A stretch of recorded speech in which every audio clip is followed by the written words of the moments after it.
Hey guys, are you ready to transform your mind so you can transform your life? Coach Myrna brings you one-on-one coaching and expert guests weekly to help you to grow. Because happiness is the progressive realization of a worthy goal. Looking for personal growth? Let's do it. This episode is brought to you by the Boss Babe Podcast, a show for entrepreneurs looking to start, grow, or scale a freedom-based business. Subscribe to the Boss Babe Podcast on Apple, Spotify, or your favorite podcast platform to level up your business this year. That's the Boss Babe Podcast. Welcome back to the Transform Your Mind to Transform Your Life radio, podcast, and television show. I'm your host, Life Coach Myrna Young, and sitting in the guest chair today is Dr. Nicole F. Roberts.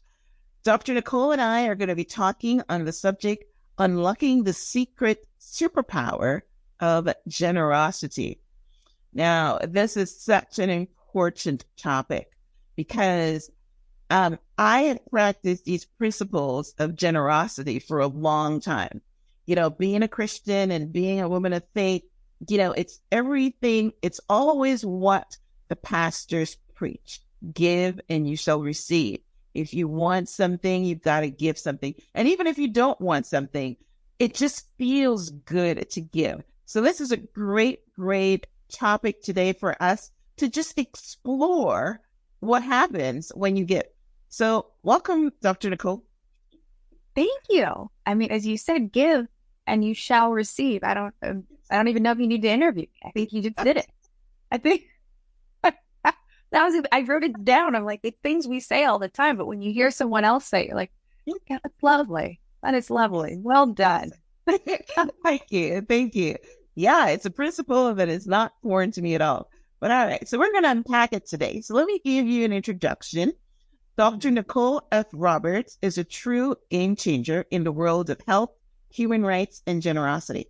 As the author of Generosity Wins, How and Why This Game-Changing Superpower Drives Her Success, she shares her profound insights and experiences from working with presidents, diplomats, professional athletes, team owners, artists, and billionaires. Dr. Roberts is the founder of Health and Human Rights Strategies, a Washington, D.C. based advertising advising firm, and the executive director of Feed a Billion, an international nonprofit that feeds girls in need. She is also the host of the Global Good podcast and a contributor to Forbes. With a doctorate in public health, a master's in public policy, and an unwavering commitment to making the world a better place, Dr. Roberts has worked to solve global problems following war, disasters, and extreme poverty. Her message is clear. Generosity is the key to success in all aspects of life, and small acts of kindness can have a profound impact on the world. Dr. Roberts' mission is to inspire and equip others to manifest a better future, longer life, and happier world through the power of generosity. Wow. Yes. Yes. Thank you. Yes. Thank you so much for bringing this, this very powerful concept to my audience. So, one of the universal laws is kindness and generosity. So can you unpack for us what happens when we show kindness and generosity to each other? What is the science behind it? Okay.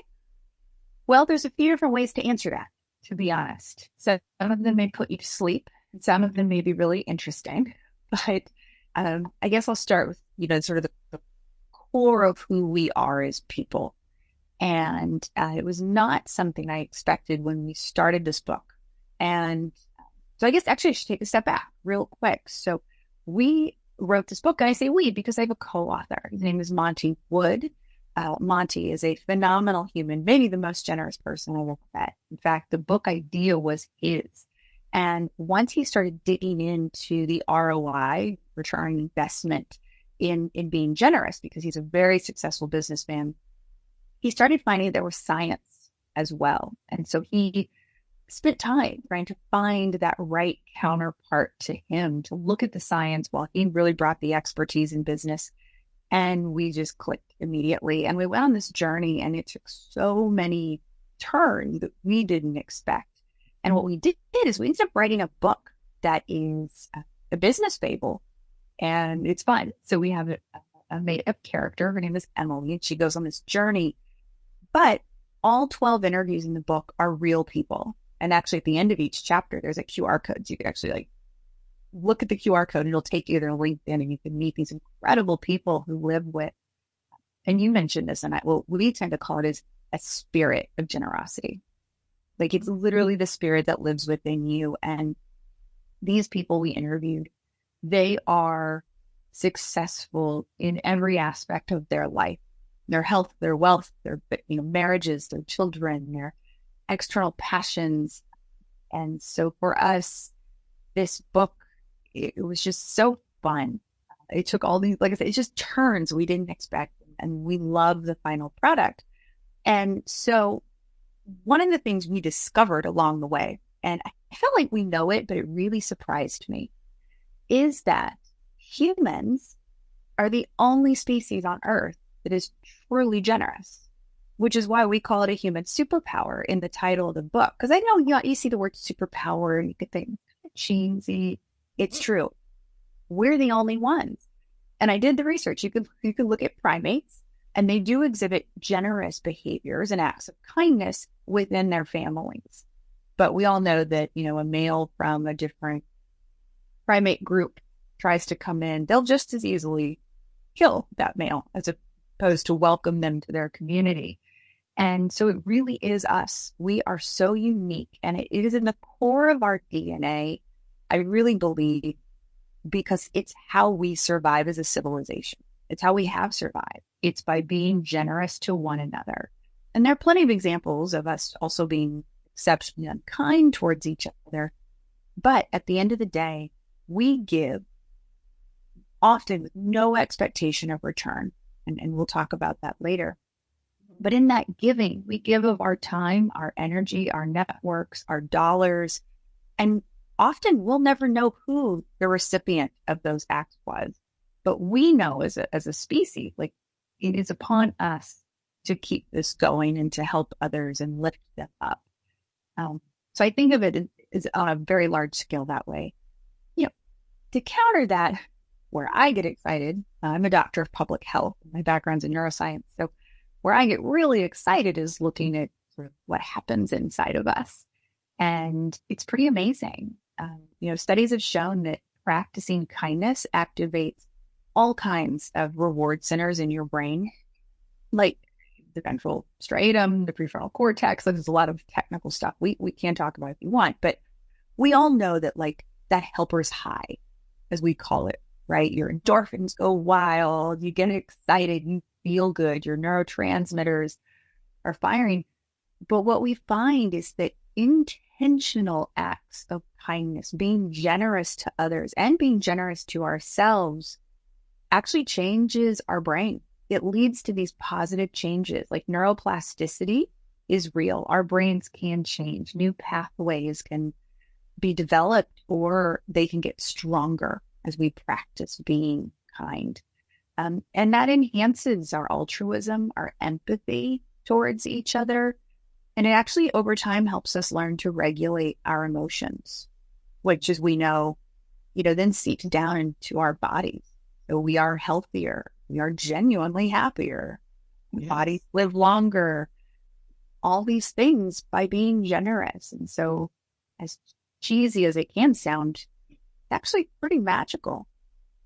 Yeah. The first time I was introduced to the concept was my pastor told a story of he needed money to close on a house, and he was expecting money to come in to help him for his down payment, and we're going to use God here.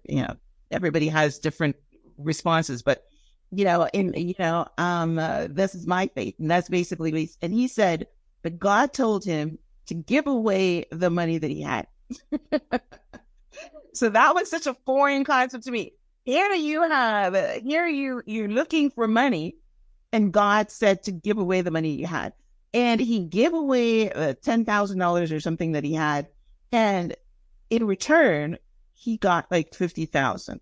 And this was the first time I heard that. I started my walk of faith in the year 2000, right? 2000. And I've heard that story so many times that, I even remember there just time that I was, and I don't know why I remember it still, but I was on a networking event, and this guy comes up to me and he started talking, and he says to me something similar, like, if you keep your hands closed, then you'll never get anything in it. If you open your hand and give, that is the way things flow. So there's, I understand that there's a science behind this, and it's not just the Bible teaches you to tithe, and God will look after you, and the windows of heaven will open up and you'll receive blessings. But that's not only that. I think that it's a universal law. So on the giving and receiving and opening your hands and all that kind of stuff. And that's basically, what I wanted to start off with. So what is the science behind that law? Well, I don't know that people disagree, but, it's hard to put science behind karma in a way. Uh-huh. But I will tell you that as we interviewed everyone in this book, so I took a very academic approach. When people who know me know there were spreadsheets involved and lots of whiteboards and arrows. But one of the things that I found was the consistency in people we interviewed talking about what I will just broadly call karma, but they use synonyms. Like very few people actually use the word karma. They talked about ripple effect. They talk about how things come full circle, how, like you said, give and you shall receive. And I did not realize it at first, but then when we went back as we looked through transcripts, I kept finding out, I kept saying, they're essentially saying the same thing, but they're saying it differently because they come from completely different walks of life where they look at how and why it came back to them. But it is actually back to the core of the original premise of the book. When Monty first had this idea, to him, he was saying the reason he had been so successful in business is because he knew that by genuinely, authentically caring about the people who worked with him and around him, they would always work 10 times harder for him, right? He always gave of himself, his time, his mentorship, his genuine care for them. And they all worked hard and everyone succeeded.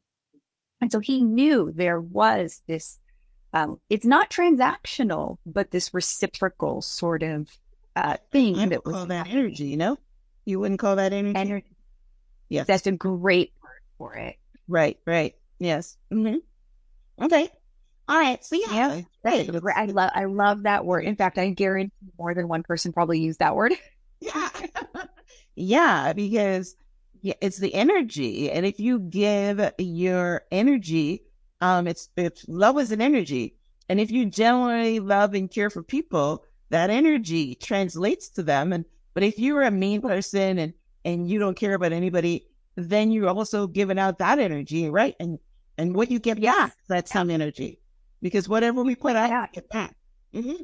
Yeah, you point that out, and it reminds me, I hadn't thought of this till you said it, but one of the interviewees in the book is a behavioral scientist, because of course I had to have a behavioral scientist in there to talk about why we behave the way we do. And I loved him because he was such a skeptic. I think we brought him around in the end. But, he talked a lot about transactions. And he pointed out, and we all know this to be true, we're pretty smart, right? Like we know when something is transactional. We know when someone's like, oh, I'll do this thing for you. But it comes with, right. It comes with an expectation, or now I'm bound to, I have to, right? We also know the difference when someone gives freely of themselves, no matter what it is. I mean, it can be as simple as a smile when we need it most. We know when it's genuine, if it's being given to us as support. And they don't expect you to say anything in return. You may give a nod, right? That may be it. But that, like you said, that energy, that reciprocation, there's a real, like we inherently, for the most part, we know when people are really giving and when there's a transaction. And only through that authentic giving can there be trust. And that's what builds relationships. Right, right. And that can't happen when it's transactional. No.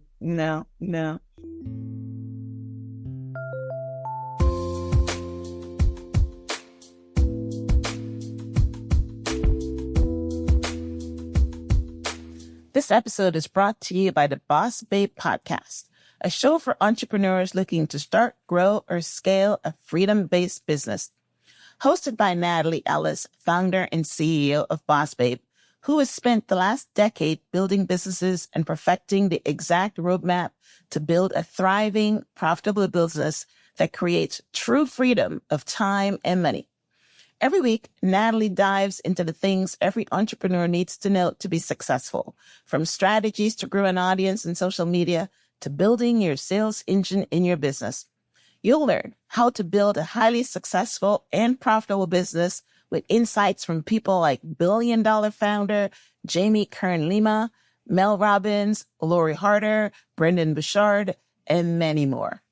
Natalie pulls back the curtains and shares the real behind the scenes of what's actually working or not in every episode. No fluff or BS, just straight business principles and strategies that would help you move the needle. Sample topics include defeating limiting beliefs that are holding you back with Jamie Kern-Lima, finally getting what you want with Mel Robbins, and learn the keys to winning in any economy with Lori Harder. Subscribe to the Boss Babe Podcast on Apple, Spotify, or your favorite podcast platform to level up your business this year. You don't have to figure it out alone. Start listening and get the support and roadmap you need to unlock your next level of success. Hit the subscribe button and take one step in the direction of achieving your even most ambitious goals. This episode is brought to you by BetterHelp. We all carry around different stressors, big and small. When we keep them bottled up, it can start to affect us negatively. Therapy is a safe space to get things off your chest and to figure out how to work through whatever is weighing you down. Several months ago, I noticed I was getting angry more often. And since that is not my personality, I knew that I was being triggered. So I sought out therapy. My therapist told me I was pushing things down and that I needed to catch and release these emotions. That really helped me manage my anger issue. If you're thinking of starting therapy, give BetterHelp a try. It's entirely online, designed to be convenient, flexible, and suited to your schedule. Just fill out a brief questionnaire to get matched with a licensed therapist. You can switch therapists at any time at no additional charge. Get it off your chest with BetterHelp. Visit betterhelp.com/TYM today to get 10% off your first month. That's BetterHelp.com/TYM. This episode is sponsored by GoFundMe. A few years back, my goddaughter needed surgery in Guyana and lacked the funds through the surgery. My family started a GoFundMe fundraiser to help her get the surgery. She received the surgery and it saved her life. Research shows that people love to help others in need. So if you ever need to raise funds for surgery, funeral expenses, travel expenses, send in your kid to the Olympics, or even fund your book or movie project, GoFundMe is the most trusted place to raise funds. And it's a lot easier than you think. It only takes a few minutes to set up your fundraiser. With a community of over 150 million people, GoFundMe is the leader in fundraising. They help people help people. You can withdraw your funds at any time, even if you don't reach your goal. So, the next time you need help, head over to gofundme.com/transform. and get started by tapping the green button. Asking for help is the smart thing to do. It's free to start, free to manage, and designed to help you reach your goals. Start your fundraiser today through my special URL, gofundme.com/transform. Also, as a Transform Your Mind listener, you will get a free coaching session with a GoFundMe expert. So whether you're starting a fundraiser for today or you want to set one up for the future, go right now to gofundme.com/transform. Yeah. And, as a salesperson, I understand exactly what you're saying when you're using the word transaction, because they teach you, in the corporate world that you've got to care for the people that you're selling to or you're working with. And it's not just a transaction. A transaction for, with those listening, they don't understand what we're talking about is, let's say that you go in to a sales, transaction, I give you something, you give me money, right? And it's finished then, right? You walk away. But when you have relationship, then it proceeds after the transaction. It's not just a transaction. So yeah, if you were in the corporate world and, it's just transactional, you were operating so that you can get something and you don't care, you don't want to build relationships, then yeah, it's going to affect the culture of your organization. In other words, people use a lot now, the culture of your organization. And it's a good way. It's a good way to be. And, they always saying that the head of the organization, defines the culture. So yeah, if Monty, found out that, yeah, when he cares for people, genuinely cares because they know, then they work harder, the business grows, and everything is great. So one of the questions I have here leading into that is, how did Monty, whether he talked in the book or you want to discuss it here, how did he see that using the laws of generosity helps his business to grow? Well, I've already alluded to it a little bit, which is he knew just from experience that when he gave of himself, his time, his energy, he cared for his team, that they always worked harder. They gave back. And I would also add to that from my experience, and a lot of my work is I'm a doctor of public health. So a lot of my work comes from medicine and what I would broadly kind of say is like nonprofit healthcare work. But it's about mission, right? When people buy into the mission and when you are doing something, even if you're selling a thing, right, in sales, one of the first questions you get asked is about what need are you meeting? Mm-hmm. If you're not meeting a need, what are you doing, right? What do you sell? Right. What do you have to offer? And so if your mission, whether it's a for-profit selling of something or nonprofit out setting up clinics after a disaster or whatever it is, right? If you are honest and giving in your mission and you care about that team that works around you, they are also going to buy into that mission. Mm-hmm. And at that point, right, it's off to the races because you're all working towards those same goals.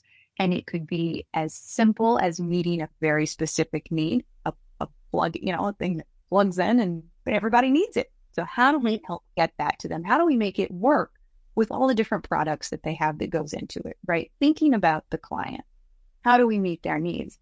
All the way to the complex of something has happened. There's been an earthquake. How do we set up infrastructure so that people have clean water, shelter, food, right? Like, as long as you are working together towards a purpose, that camaraderie will build.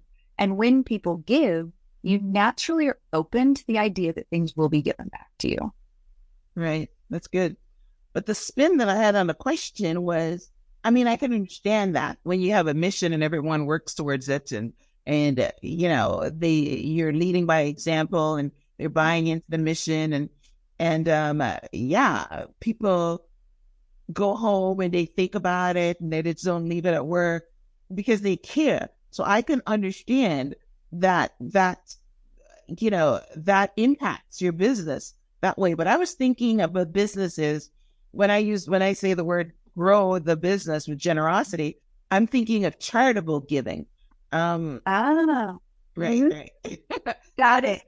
How do you, businesses that give to charity, 100,000, like Bill Gates, for instance, gives a lot of money. How does that, you used the word ROI when we first started, but with Monty, how does giving increase your ROI money wise?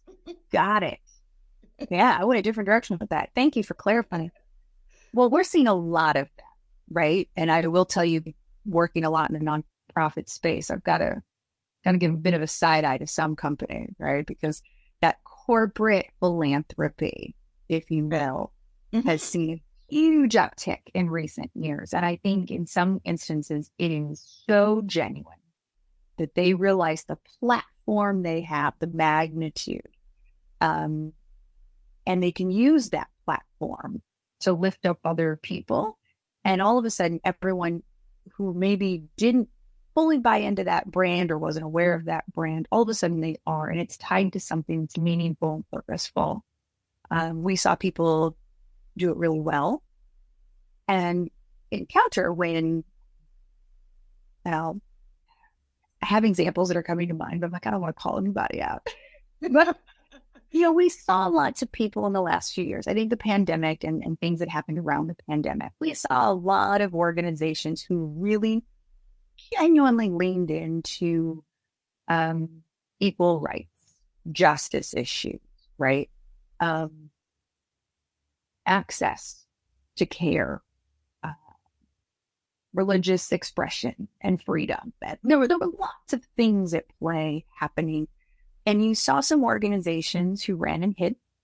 You saw some organizations who leaned right in and said, yeah, this isn't right. This isn't what we want to represent. We don't want our company. And they would stop working with a client, or they would say, we're going to take on this client to help them get their message out. And then you saw others, and that's where I get a little skeptical, because I think, to your question, so many companies saw the ROI in people leaning into these brands that they went, we have to have a cause. And then they just kind of pick. And I think there were a lot of missteps because they would pick something that was in, especially the social justice space, but they were there just to sort of go, oh, I care about that too. We're doing it. Yeah.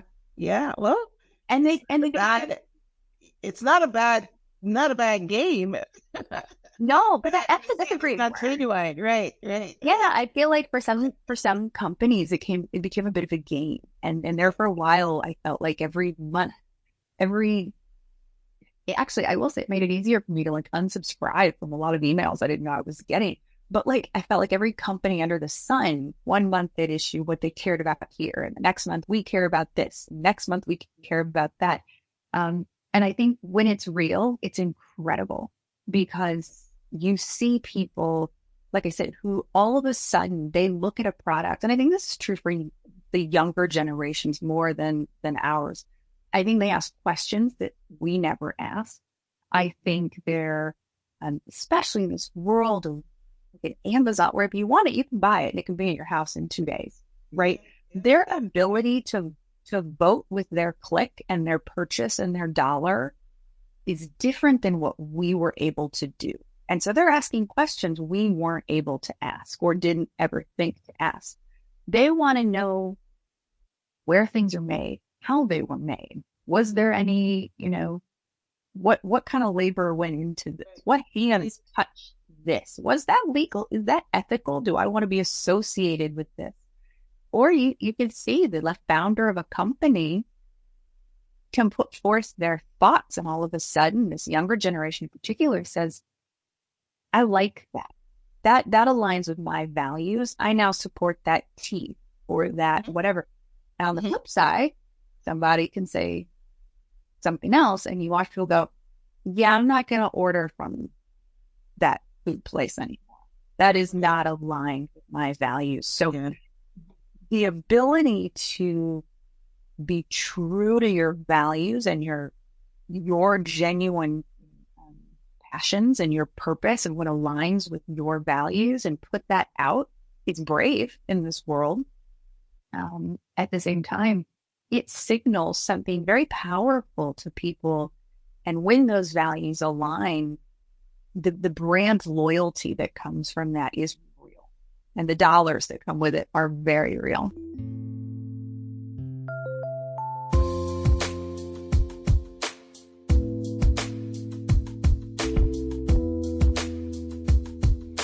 Shopify is the commerce platform revolutionizing millions of businesses worldwide.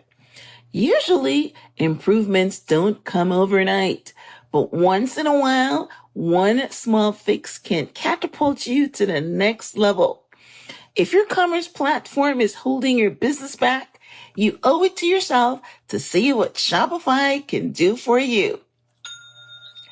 Whether you're a garage entrepreneur or IPO ready, Shopify is the only tool you need to start, run, and grow your business without the struggle. Shopify puts you in control of every sales channel. So whether you're selling satin sheets from Shopify's in-person POS system or offering organic olive oil on Shopify's all-in-one e-commerce platform, you're covered. And once you've reached your audience, Shopify has the internet's best converting checkout to help you turn them from browsers to buyers. Sign up for $1 per month trial period at shopify.com/transform, all lowercase. Go to shopify.com/transform to take your business to the next level today. Shout out to Claritin for supporting this episode and providing us with samples. This allergy season have been tough for me.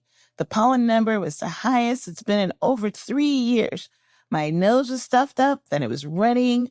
I had the awful nasal drip in my throat and the sneezing. I was miserable. Luckily for those of us who live with symptoms of allergies, we can live Claritin Clear with Claritin D. Designed for serious allergy sufferers, Claritin D has 2 powerful ingredients in just one pill that relieve your allergy symptoms and decongest your nose so you can breathe better. If you are ready to live life as if you don't have allergies, it's time to live Claritin Clear. Fast and powerful relief is just a quick trip away. Ask for Claritin D at your local pharmacy counter. You don't even need a prescription. Go to Claritin.com right now for a discount so you can live Claritin Clear. Remember, use as directed for relief of nasal congestion, runny nose, sneezing, and itchy nose due to allergies. Do you believe in magic? Twilight Wing is a professional spiritual healer who wants to help you access the spiritual realm to create change in your life. Do you require healing? Are you bothered by entities in the 4th dimension and would like to banish all unwelcome spirits? What about money? Twilight Wing can help you clear your money blockage. Visit Twilight Wings Magic on Etsy. Get one-on-one service and trusted 5-star spells that have worked since ancient times to discover wealth, rebuild your relationships, and help you find success.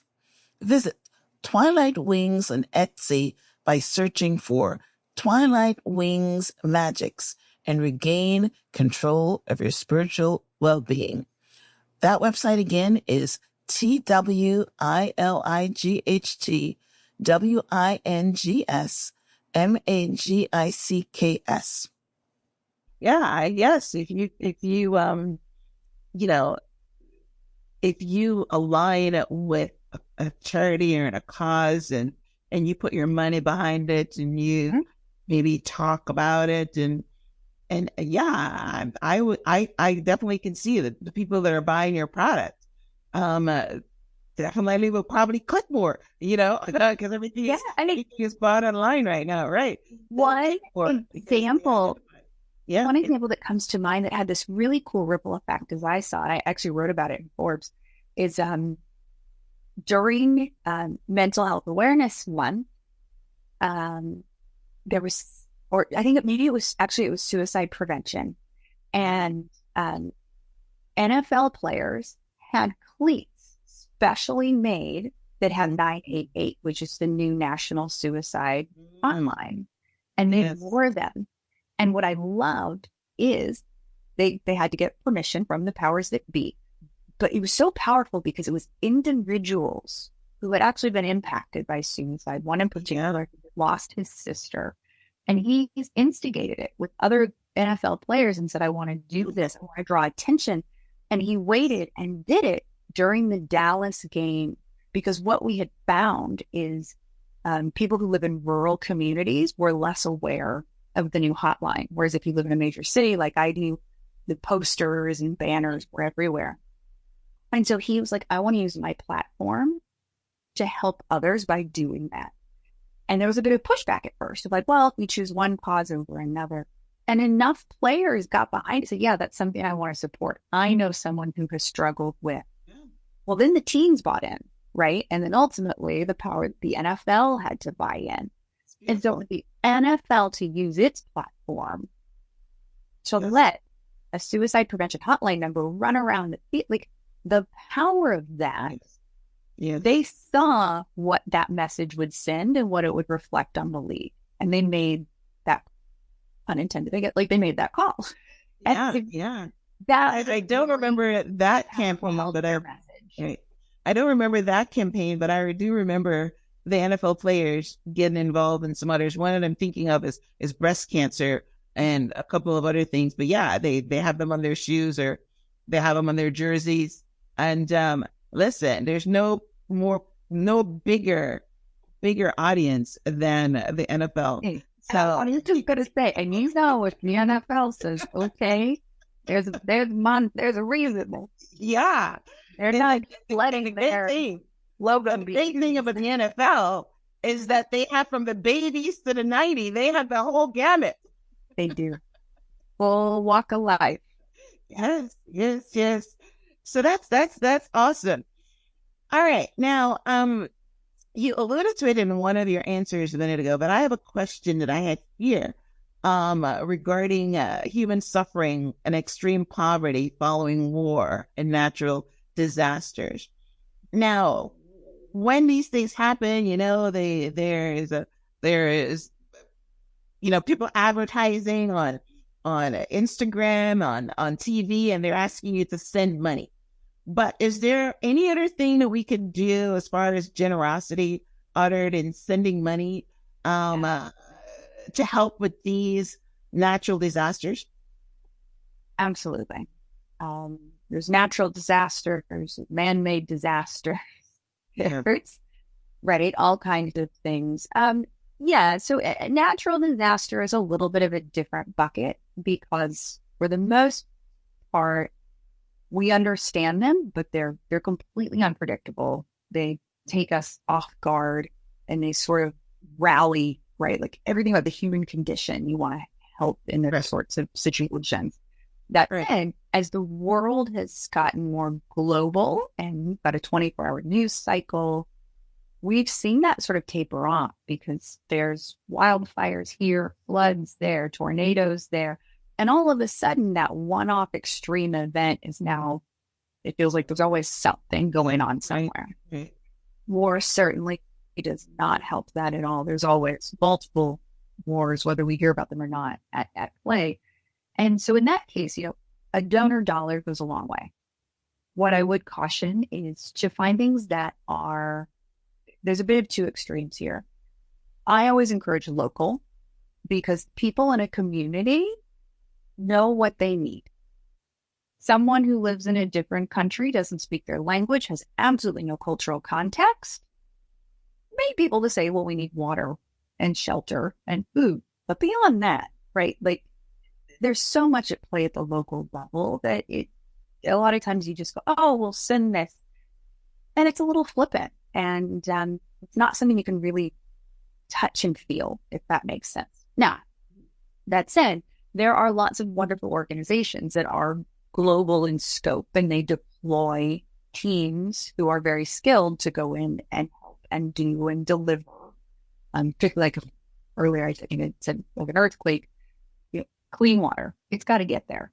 And there are really great tactical groups who know how to do that. And so that is a good place for you to put your support.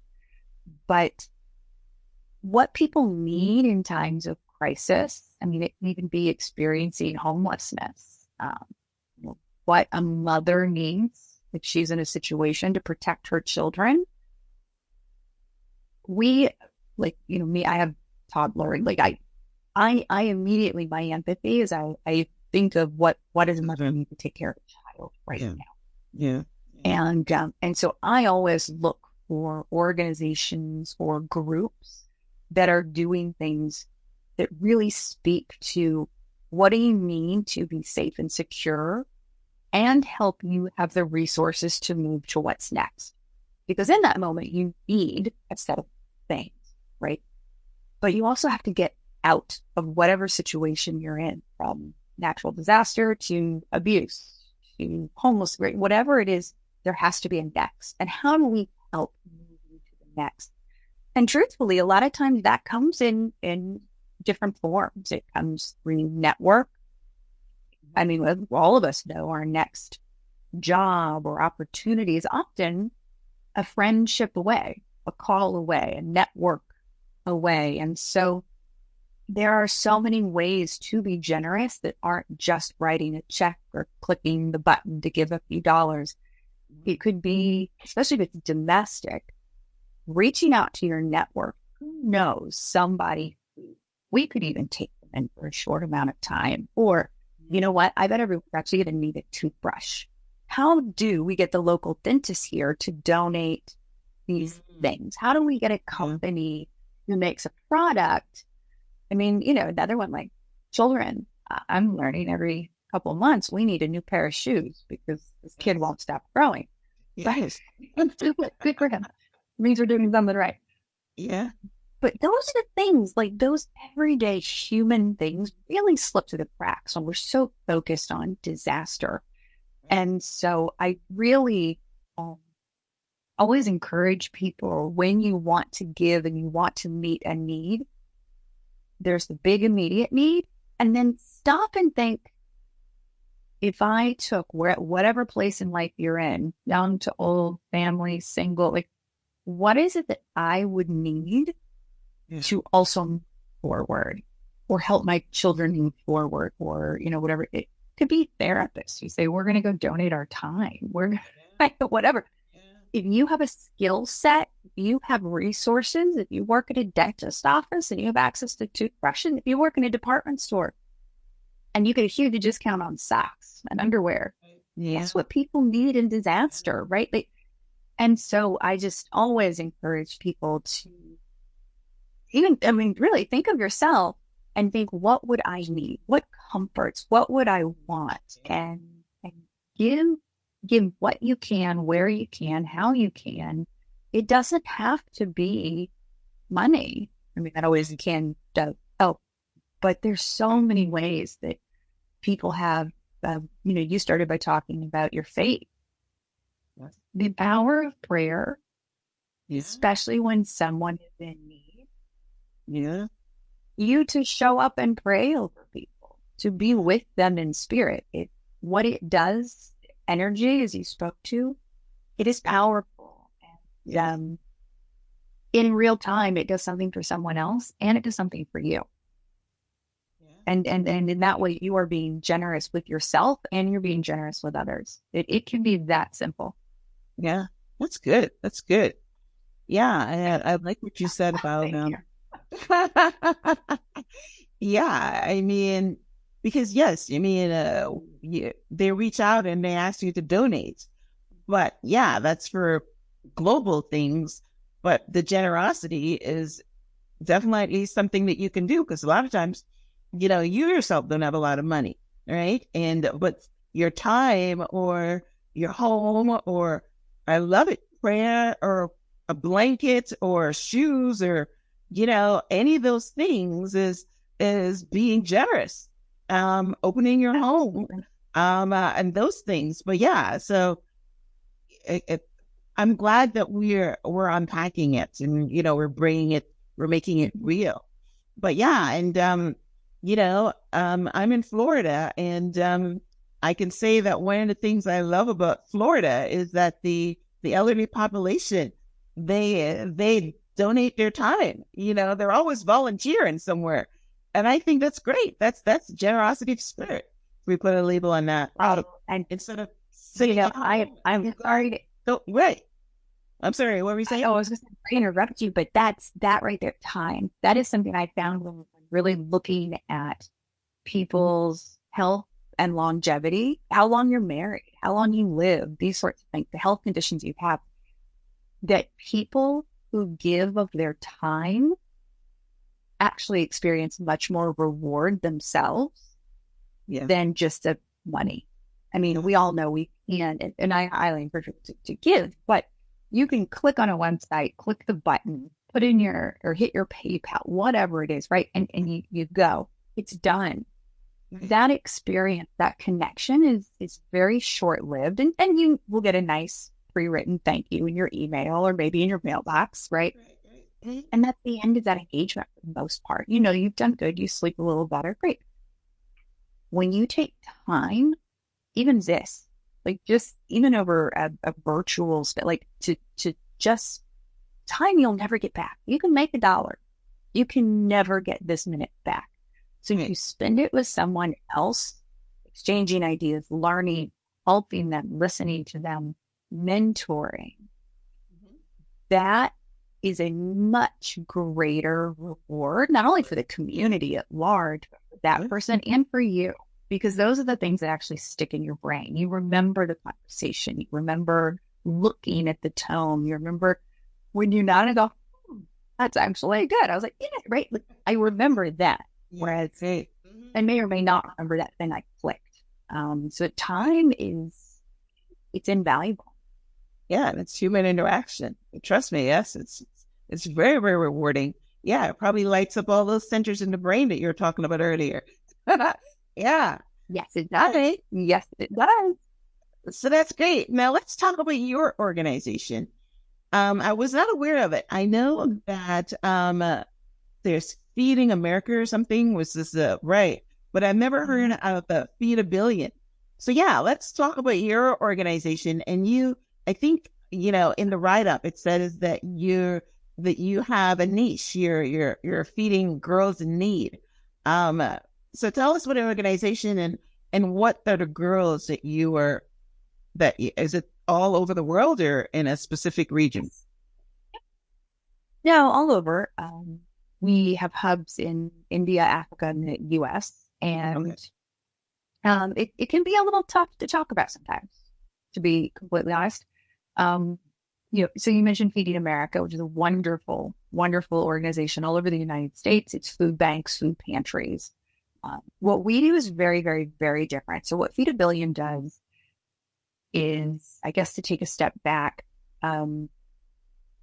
for better or worse, much worse is the answer there. Women and girls are not, especially in other cultures, valued the same way that boys and men are. Child marriage rates are as high as they've ever been. Human trafficking is at its absolute highest. And I try to never pass judgment on a situation I've not been in or a decision that someone has to make that I could not fathom making or being forced to. It seems absolutely foreign to me. But there are families, even here in the U.S., I can vaguely give an example, but there are families who have to choose between feeding their children or something else, right? Whether it be keeping the lights on, a roof over their head. And when it comes to food security, what we find is that girls are usually the last to be fed. And in other countries in particular, it's often the girl who gets married off. It's one less mouth to feed, someone else's responsibility now. And it hasn't changed. We'd like to think that those days are over. They're not. And so I can tell you in major cities around the U.S., in fact, they're all over the U.S., but particularly in major cities, there's often one or two schools that look like a charter school. They are a charter school. or a public school funds. The websites look the same as all the others, but in reality, they're trafficking shelters. And every person that attends that school is a girl or woman. In some cases, one city in the South in particular, if a girl's mother is in a similar situation, she can also stay. But for the most part, it's girls. And inside those schools, it's a school. It's the real school, but they have a food pantry. They have a clothing store.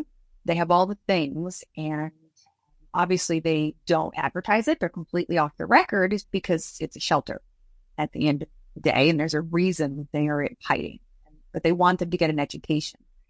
And I very much admire our public school system for doing that. And of course you can tell they can't really advertise it, which means they can't really fundraise for those schools. So it all has to be done by outside groups.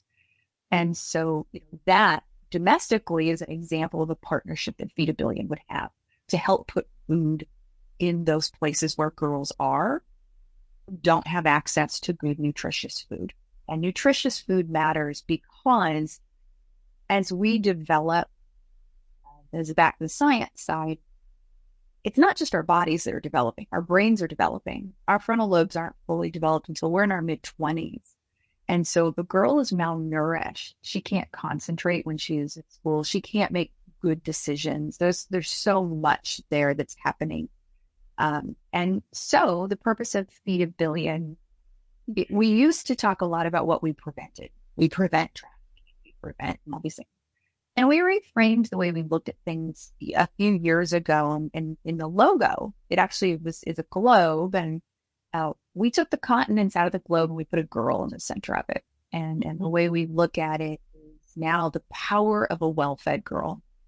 Mm-hmm. When a girl is fed and nourished, and that word I really love, because nourishing isn't just about food and substance, right? It's about your soul, your spirit, your body, your mind, your emotions. And you don't know how much of that is taken away from you until you've gone hungry. Mm-hmm. And so, obviously I get a little emotional about this. But so we, as an organization, have really reframed it to talk about the power of a well-fed girl. A girl who is well-fed and nourished can do anything. She can change any circumstance and the future gets better and brighter. So I've run a lot of nonprofits over the years and worked in a lot of countries. But I am particularly very proud of the work that Feed a Billion has done. Wow. I love it. Like I said, this is why I love this platform, because I learn along with my audience. Like I've never heard of that. I haven't heard of anything you just talked about. I didn't know but schools being shelters and girls, being fed in the human trafficking arena but I do agree that women and children, girls, we are the population that needs the work, because we're the ones that are put aside and don't think, a lot of people don't think we're valuable, right? Maybe or you eat less and make babies and be wives or clean houses or something. Exactly. But so it's great that a lot of people are focusing on women now. Women and children and girls are now the focus, and I love it. I absolutely love it. So so how can anyone how can someone that's listening help your organization? Do you guys do you fundraise, or how does that work? And as much as I also just said, clicking is the least tangible form. You gotta click. You will get it. Serve locally. You see, you gotta click as well, right? You got to, and you will get a nice thank you letter. I'll write it myself. But it's feedabillion.org is the organization. And beyond that, you'd mentioned the books. I wrote a book about generosity and all the limitless ways we can give of ourselves and We have a website for the book, generositywins.us, so .us.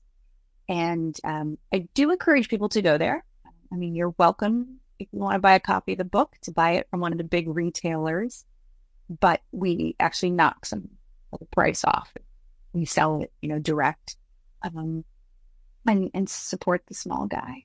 But so yeah, thebillion.org, generositywins.us, and I'm on social media pretty much everywhere. I don't TikTok. I'm at that age. Is your name right? Or Generosity Wins? What's your handle? Nicole. I think almost everything is Nicole F. Roberts, and I put the F there. Obviously, it's my middle name, but there are so many Nicole Roberts. I have the most basic name ever, and there's so many. Even though I'd like to think I'm always going to be at the top of that Google hole, I don't know that it's true. So, Nicole F. Roberts. Roberts is on Instagram and all that.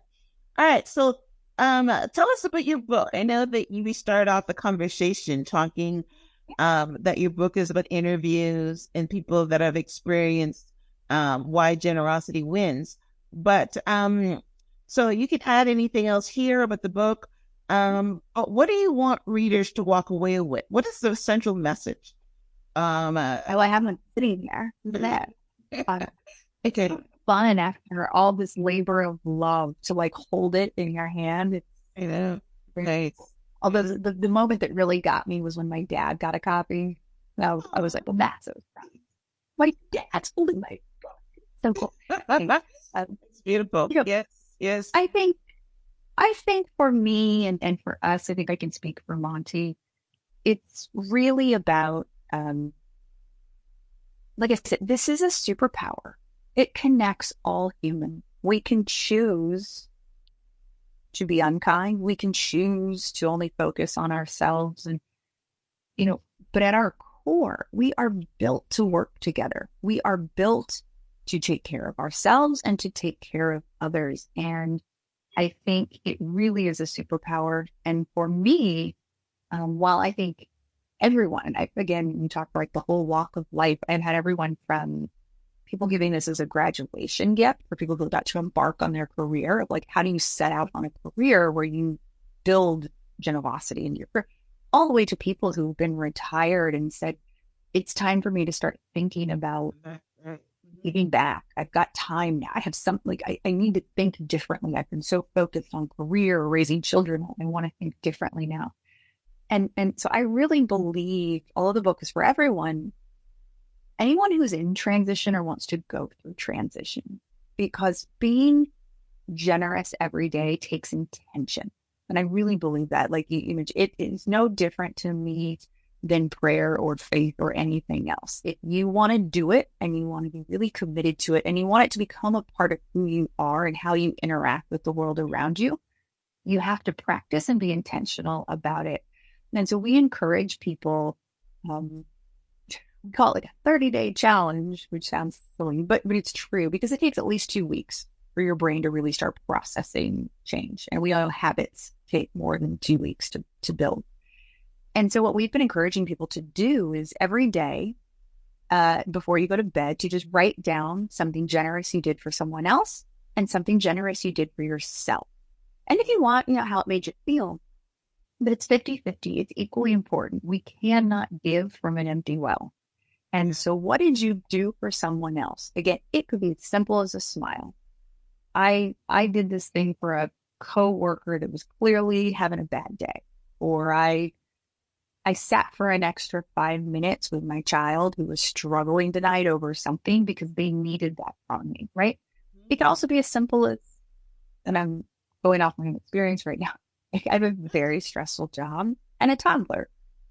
The weather's finally warm in DC, and my husband past week, I'm like, I just need 5 minutes outside. I just need to go outside and breathe and get out of the office. Smell out of there.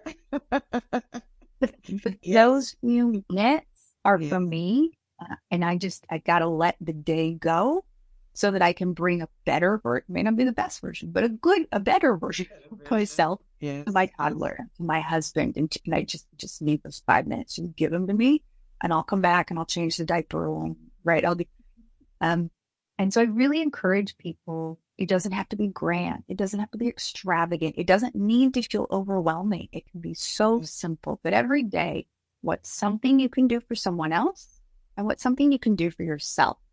You do that over a month, and the next thing you know, that spirit that you live with of being generous, it becomes easier and it becomes second nature. And all of a sudden you find that you just naturally do things for other people, and you set your own boundaries. You say, I need to do this for myself because you've seen the reward, right? You had your own ROI. I saw what those extra 5 minutes did for me and for my family. That's an investment in yourself. So it's business, but it's also personal. Yes. Yes. I love it. That's good. We always forget about ourselves, right? So I love that. Generous to yourself as well as generous to others, right? And well, and it can feel selfish, right? We often, and it's not about being selfish. It's not about extremes. It's not about overindulging. It's about taking care of yourself and setting yourself up for success. Yeah. Yeah. And as just something just popped into my head a minute ago, where one of the online pastors was talking about how one of his acts of generosity is, when he gets up in the morning, he makes coffee for his wife, even though he doesn't drink coffee. And as you were saying, small little acts of kindness, generous, I mean, yeah. I wish my husband did that. Right. I wish he did that. Right? He ate it. I love it.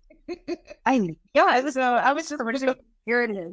Yes, I was just putting an example on the small acts of kindness and things that we can do for others. It's a beautiful gesture. Yes. So that is a perfect example. That is a beautiful gesture. I love it. It just popped into my head, and it gives people context. So that's great. Yes. Right. But this also gets to what we said earlier. It's limitless. Like there is no number of ways to be generous. It is limitless because it is about personal understanding and acts, and what I would find that incredibly generous. Yeah. At the same time, I'm also going to tell what you said too.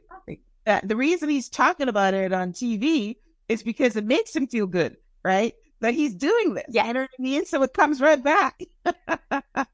Exactly. See, in that case, everybody wins. Everybody wins when you're generous. Yeah, because he feels good about doing it, and he's right. So, yes, so he's talking about it because he feels that, yes, that is a generous act of him, and he's doing that for his wife, and he feels good, and she is grateful, and all that. So it's beautiful. It does win. I mean, your book is perfect.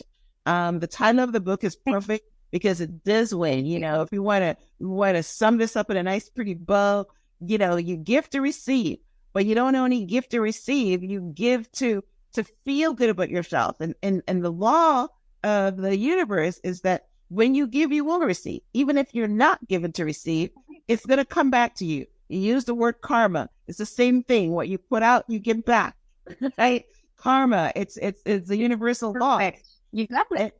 Right. And what that person had told me about opening your hand that one time is that things have to flow, right? It's all about flow. You give by opening your hands, and then it flows back into you with a hand still open. So there's so many principles. And even if I want to tack onto your word is superpower. Superpower means that it's, when we think about a superpower, it's a supernatural ability.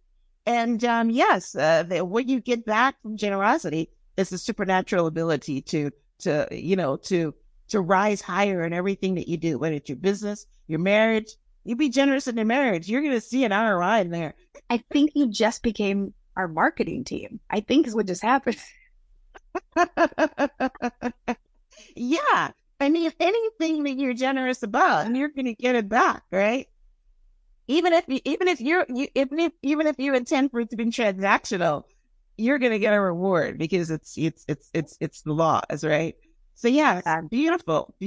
Got it. I love it. It does win. So yes, and thank you, Dr. Nicole, for being on the show. Thank you for, illuminating our brains and our minds about generosity and, helping others, whether it's in your community or after a natural disaster or whatever you can, you be generous. And like I said, it's my foundation, I give all the time by tithing, 10% of my income. I give to charities, all the time. I give a little bit of my time at church, but I'm not retired and I don't have a whole bunch of time. Just give, hours on Sunday at the church. But, yes, because I know it's a principle. And, it's a principle. You got it. I love hearing, like, it's so fun. It's so fun because also I've learned when you put it out, you can't guarantee what's gonna like register with someone, what's really gonna sink in with them, what's gonna be that example that pops into their head. And it's so fun to put out ideas that we all know are true, but you don't actually spend time like thinking about it deeply. And then when you do, all of a sudden it's just like, oh. And then I hear these wonderful things that I'm just sitting here drinking my coffee going, yep. It brings me joy. And on a day like today, when I'm so tired and up all night, it's very much because it's so nice. So thank you. Thank you for what you also just gave to me, because it gives me that extra boost of energy for the day. So thank you. That's beautiful. Well, thank you. Yes, listen, I started off by saying that this is an awesome concept and one that I've lived by, based on what the Bible teaches, right? But now we're expanding it to businesses, we're expanding it to a whole bunch of things, and we're sharing what happens to us when we give. It's a superpower. Yes, I'm definitely tagging on to that word. So it's great. All right. Well, listen, we're fresh out of time. So thank you guys for tuning in to the Transform Your Mind to Transform Your Life radio podcast and television show. I hope that you're inspired by Dr. Nicole and our conversation today regarding generosity, and that now that you know what to do, that you will incorporate it as a habit. Like, Dr. Nicole says, it takes, a couple of weeks for a habit, but you start off small and then you will become a generous person if you're not already. So we appreciate you tuning in. If you're listening on iTunes, we'd love for you to, rate and review and subscribe to the show. If you're watching this on YouTube, would love for you to hit that subscribe button and maybe leave a comment. Maybe what have you gotten something back from being generous? I talked about my pastor. That. Yeah, right. I'm telling you, some of the emails I've gotten, tears, like tears. And so they are small acts, but when you hear a person say, here's what I did, and here's the ripple effect, like here's what happened at work, and here's how it made me feel, or we love hearing examples, right? Because it reminds you limitless ways to be generous. Yes. So we would love to hear your stories. And I started out by saying the one that got me is when my pastor shared a story about giving away money when he needed money, and then it came back to him. And like I said, that was not unique. I've heard that all my Christian life about people talking about giving, and then the windows open up, just like the Bible promises. You windows open up and you would have room enough to receive. So that's amazing. So that's my little, my end soliloquy. Any last words, Dr. Nicole, before we wrap up? No, I should say thank you for having me. Like I said, it was a wonderful conversation, and thank you for giving me the space and platform to talk about my work in the book, but also there at the end, like I said, that reciprocal part where you take these messages and you just repeat them in your own way. That's awesome. It's like I get my own gift. So thank you. Well, thank you. Yes. I am generous, I think.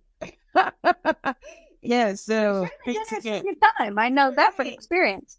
Yes. So thanks.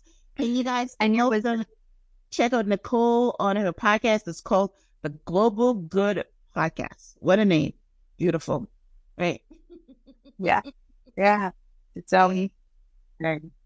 That's right. Yeah. Well, easy to find. I look forward to connecting with everyone. Yes. So thank you. Well, Have a good. wonderful day. Be generous, be happy. Yes, thank you. Yes, you heard that. Be generous, be happy. Practice small acts of kindness. So thank you guys once again for tuning in. And until next time, namaste.